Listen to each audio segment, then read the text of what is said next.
What's up, guys? Welcome back to the channel. The Denver Broncos versus the Kansas City Chiefs, Thursday night football. Let's jump right in and talk about it. You know how we do. The Broncos lose to the Chiefs, 8-19. The Chiefs look like a team still trying to find its way as far as what type of offense they want to be. Do they want to be a team locked in on Andy Reid's an offensive guy, right? But do they want to be a team, that relies on the defense? Kind of like the Baltimore Ravens back in the day. Or do they want to be a team, that they're used to being when they rely on their offense? So they're still trying to work that out. They don't want to rely on the defense again. Like I said, Andy Reid is a offensive guy, so they're trying to get the offense going. So that's what helped contribute to the Broncos defense having some success, especially in the red zone, because the passing game is what the Chiefs are struggling with the most, right? And the Broncos did a good job stopping the run in the second half. A really good job against the run in the second half. The second half was a totally different game. The first half, it looked like the Broncos didn't even want to play. It looked like they were just waiting for the Chiefs to throw dirt on the coffin. There was no energy. The effort didn't look,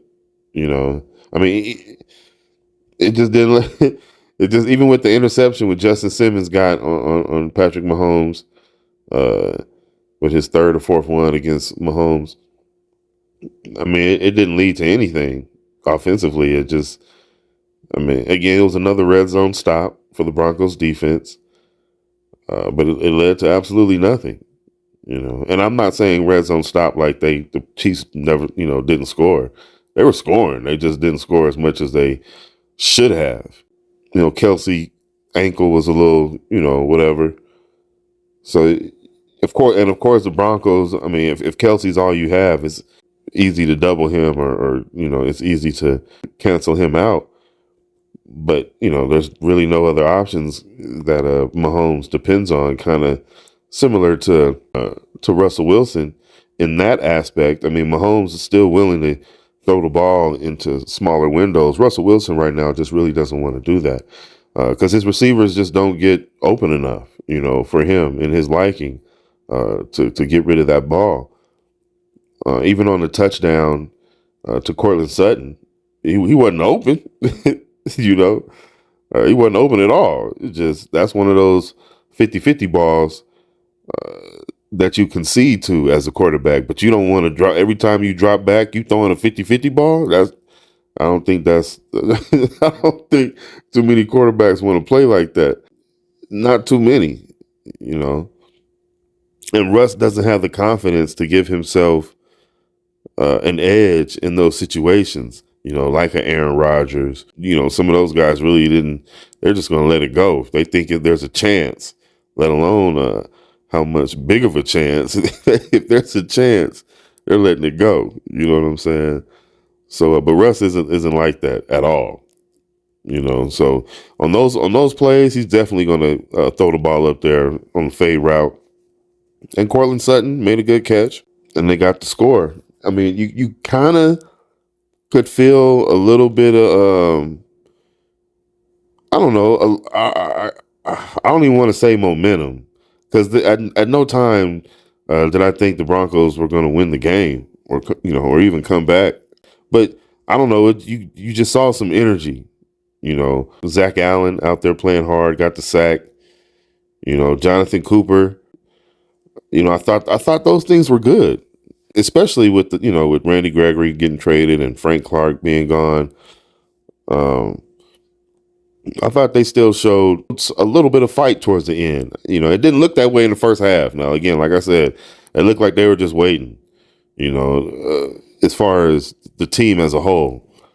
The defense did what they could, but they stayed in it mentally. And you saw a little bit of fight there at the end. I don't know if that's, I don't know if that means anything about them turning the corner, because obviously Sean Payton saw the mistakes he made in the first half, to get, it looks so far, maybe it was one of those moments where, it'll make you look at yourself like, what could I have done?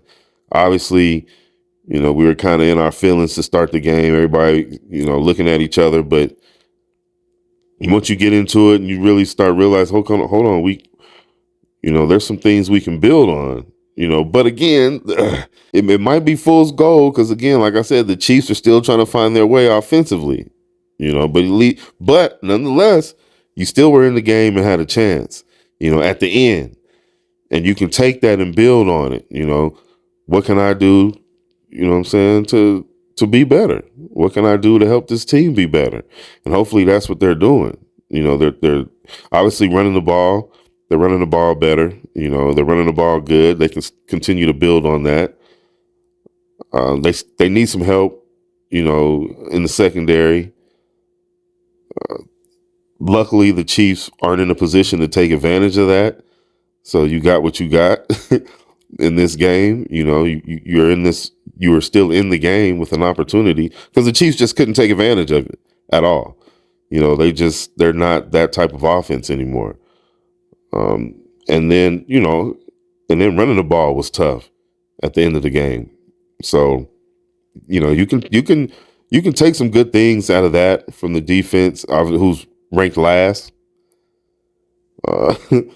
If you can take some good things from a defense that's ranked last, you can build on that, and hopefully gather some momentum mentally leading into next week, if at all possible. And that comes down to leadership and coaching, and we'll see, what type of depth Sean Payton has as a coach. You might know the game of football, but how do you bring the guys together? How do you bring the team together, man? It's more nowadays than just understanding because you played it, because you know it, you grew up in it, you watched it all your life, whatever. It's more to that now when when it comes to coaching. How do you bring the guys together, man? How do you make the environment, the type of environment that team needs to succeed and thrive? How do you do that? I know how to do that, but Sean Payton, how do you do that? How does Sean Payton do that? Talking down to Vance Joseph on the sidelines, Sean Payton yelling at Russell Wilson on the sidelines. And don't get me wrong, I'm not one of those guys or people who believe everything should be soft serve. Please, no. Everything should not be soft serve. Sometimes you got to be able to deal with some things, So we'll see. He might not care nonetheless. We'll see. It looks like he might be trying. He might be on his way to start turning that corner and trying to figure some things out on what he can do differently for this team and with this team, which is good. There's coaches that couldn't do that. George Karl from, in the NBA comes to mind. He was the guy that couldn't do that. He couldn't adapt and change, stubborn. You know what I mean? Clashed with players. I don't think Sean Payton wants to, be that guy. But comment down below. Let me know what you guys think about the Denver Broncos. But I thank you guys for watching. Thank you for joining me. Remember to like, comment, share, and subscribe. And I'll see you guys on the next one. All right. If this world were mine.